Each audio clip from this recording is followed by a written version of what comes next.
প্রচারের মাঝে প্রার্থীকে প্রশ্ন। তৃণমূল নেতার প্রশ্ন শুনে ক্ষেপে লাল বিজেপি প্রার্থী সুভাষ সরকার, আর এরপরে গোলমাল শুরু। তৃণমূল নেতাকে প্রথমে ধাক্কার, তারপর মারধরের অভিযোগ মানতে নারাজ বিজেপি প্রার্থী। বরানগরেও প্রচারে বিজেপি তৃণমূল মুখোমুখি হলো কথা কাটাকাটি।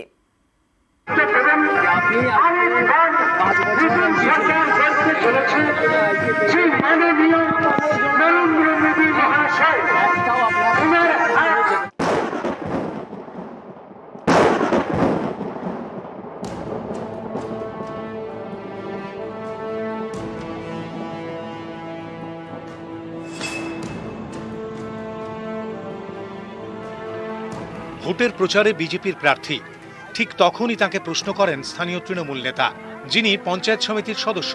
তার প্রশ্ন শুনেই বিজেপি প্রার্থীর মেজাজ খাপ্পা। তারপরই তৃণমূল নেতাকে ঘিরে ধাক্কাধাক্কি, মারধর।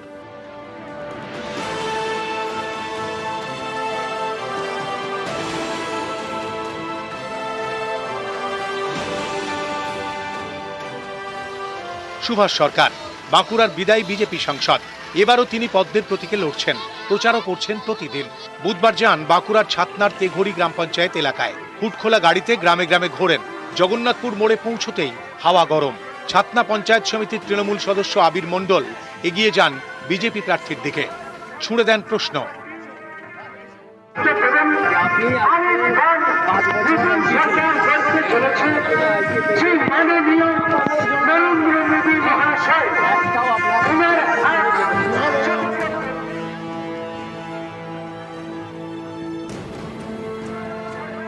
প্রথমে তৃণমূল নেতাকে কাছে ডেকে নেন বিজেপি প্রার্থী সুভাষ সরকার। কয়েক সেকেন্ড কথা বলেন, তারপরেই গোলমাল শুরু।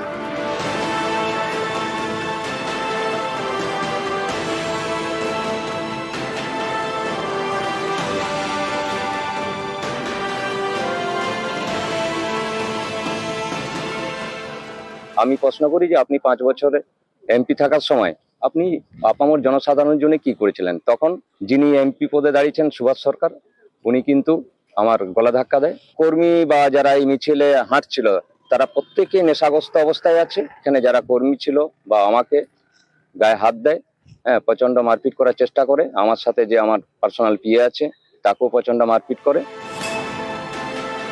সে এসে সবার মাঝে ভিডিও করার উদ্দেশ্য নিয়ে বাইরের একজন ব্যক্তিকে নিয়ে এসেছিলেন, সাফারি পড়েছিলেন, তাকে নিয়ে এসে আমাকে চেস করছে, আর হাতে একটা পাঞ্চ নিয়েছিল।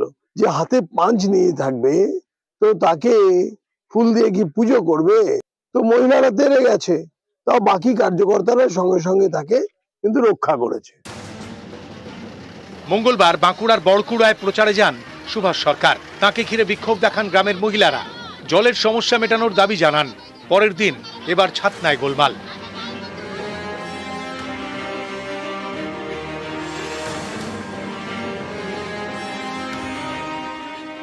লোকসভা ভোটের সঙ্গেই হচ্ছে বিধানসভা উপনির্বাচন।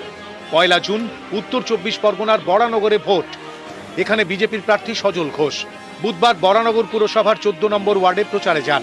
তখন ওই ওয়ার্ডের তৃণমূল কাউন্সিলরের সঙ্গে শুরু হয়ে যায় কথা কাটাকাটি। যতই বড় ধর্মের টিকা, বরানগর জিতবে সায়ন টিকা। বাঁকুড়া থেকে প্রিয়ব্রত গোস্বামী এবং বরানগর থেকে সুবীর দে, নিউজ 18 বাংলা।